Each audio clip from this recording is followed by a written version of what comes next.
We'll guide you through how to use an enchanted book in Minecraft. If you find this useful, then please consider subscribing and liking the video.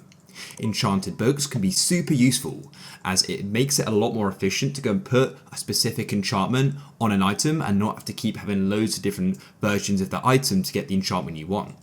So let's come to an enchantment table with our book. We'll go and put lapis in there as well.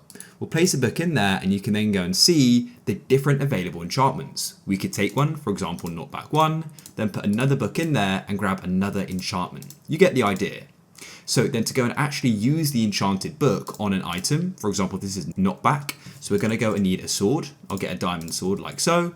What you can then do is go and get an anvil. You can go and craft one of these, place it down, and then all you need to do is go and right click on it, place in the item. For example, I've got a sword here, so place it in on the left, and you can then go and add the book you want to it, just like so. You'll go and see the enchantment cost, and you'll go and see we've now gone and added the book to the sword. It is that simple. Hover over it, and you can see the enchantments. If you found this useful, then leave a like.